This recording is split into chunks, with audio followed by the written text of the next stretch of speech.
मसीह में प्रिय भाइयों और बहनों, प्रभु और उद्धारकर्ता यीशु मसीह के अनमोल नाम में आपको नमस्कार। आज का पवित्र बाइबल पाठ कार्यक्रम का उद्देश्य प्रत्येक व्यक्ति के जीवन में नियमित और सुधारात्मक बाइबल पढ़ने की आदत स्थापित करना है। हमारे वीडियो प्रतिदिन प्राप्त करने के लिए कृपया हमारे चैनल को सब्सक्राइब करें और नोटिफिकेशन आइकॉन भी दबाएं।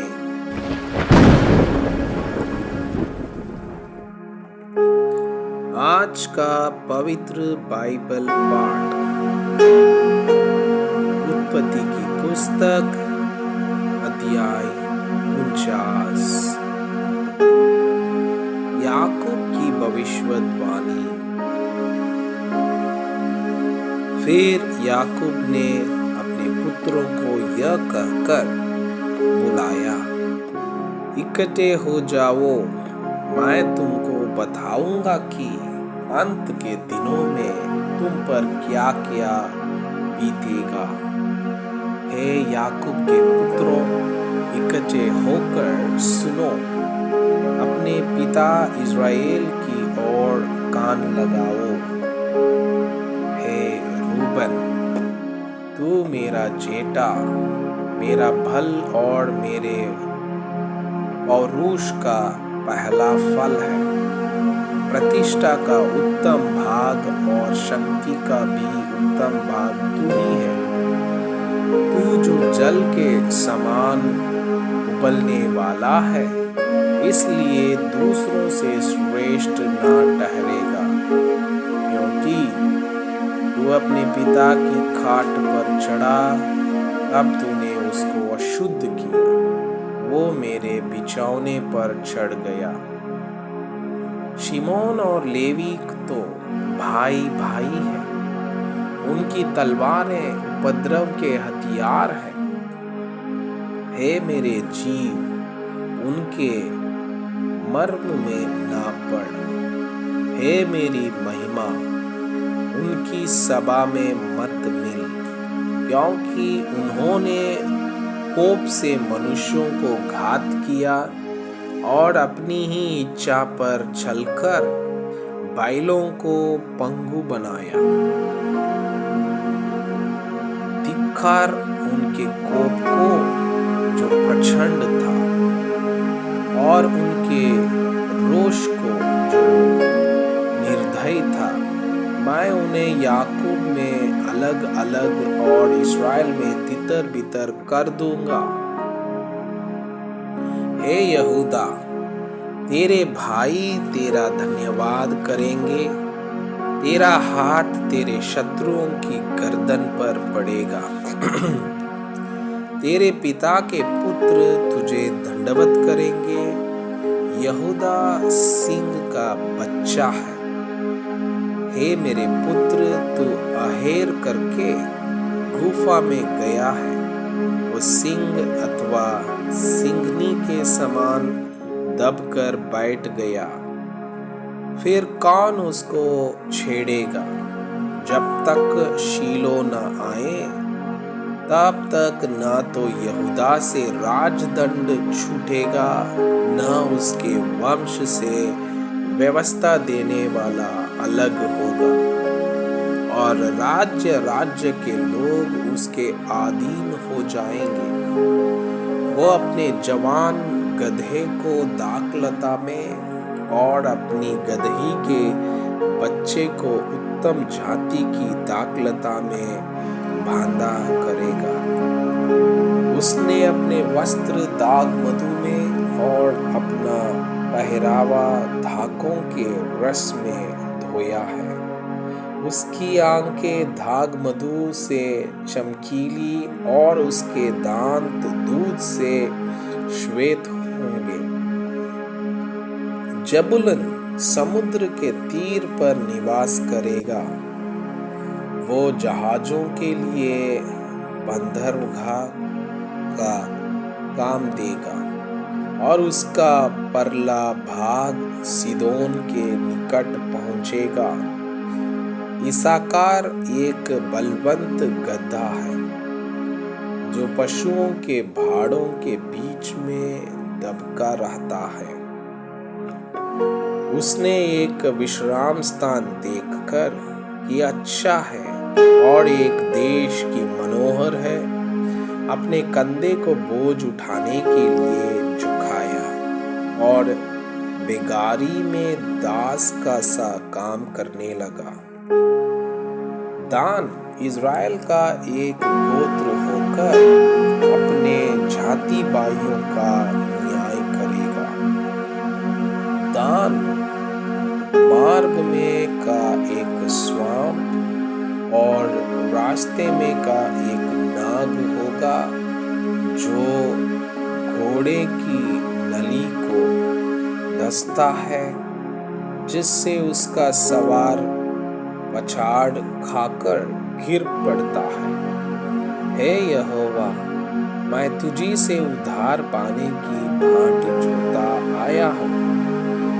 गाद पर एक दल चढ़ाई तो करेगा, पर वो उसी दल के पिछले भाग पर छापा मारेगा। आशेर से जो अन्न उत्पन्न होगा वो उत्तम होगा और वो राजा के योग्य स्वादिष्ट भोजन दिया करेगा। नप्तली एक छूटी हुई हिरनी है, वो सुंदर बातें बोलता है। यूसुफ फलवंत लता की एक शाखा है, वह सोते के पास लगी हुई फलवंत लता की एक शाखा है। उसकी डालियां भीत पर से छड़कर फैल जाती है। धनुर्धारियों ने उसको खेदित किया और उस पर तीर मारे और उसके पीछे पड़े हैं, पर उसका धनुष दृढ़ रहा और उसकी भां और हाथ याकूब के उसी शक्तिमान परमेश्वर के हाथों के द्वारा फुर्तीले हुए, जिसके पास से वो चरवाहा आएगा जो इज़राइल की चट्टान भी ठहरेगा। यह तेरे पिता के उस ईश्वर का काम है जो तेरी सहायता करेगा, उस सर्वशक्तिमान का जो तुझे ऊपर से आकाश में की आशीषें और नीचे से गहरे जल में की आशीषें और स्थानों और गर्भ की आशीषें देगा। तेरे पिता के आशीर्वाद मेरे पितरों के आशीर्वादों से अधिक बढ़ गए हैं और सनातन पहाड़ियों की मनचाही वस्तुओं के समान बने रहेंगे। वे यूसुफ के सिर पर जो अपने भाइयों से अलग किया गया था, उसी के सिर के मुकुट पर फूले फलेंगे। बेन्यामीन फाड़ने वाला भेड़िया है, सवेरे तो वो आहेर भक्षण करेगा और सांझ को लूट भांट लेगा। याकूब की मृत्यु और गाड़ा जाना। इज़राइल के 12 गोत्र यही है और उनके पिता ने जिस जिस वचन से उनको आशीर्वाद दिया वे यही है, एक एक को उसके योग्य आशीर्वाद के अनुसार उसने आशीर्वाद दिया। तब उसने यह कहकर उनको आज्ञा दी, मैं अपने लोगों के साथ मिलने पर हूँ, इसलिए मुझे हित्ती यब्रोन की भूमि वाली गुफा में मेरे बाप दादों के साथ मिट्टी देना, अर्थात उसी गुफा में जो कनान देश में मम्रे के सामने वाली मकपेला की भूमि में है। उस भूमि को अब्राहम ने हित्ती एप्रोन के हाथ से इसीलिए मोल लिया था कि वो कब्रिस्तान के लिए उसकी निज भूमि हो। वहां अब्राहम और उसकी पत्नी सारा को मिट्टी दी गई थी और वहीं इसहाक और उसकी पत्नी रिबका को भी मिट्टी दी गई और वहीं मैंने लिहा को भी मिट्टी दी। वहां भूमि और उसमें की गुफा हित्तियों के हाथ से मोल ली गई है। याकूब जब अपने पुत्रों को यह आज्ञा दे चुका तब अपने पांव खाट पर समेट प्राण छोड़े और अपने लोगों में जा मिला।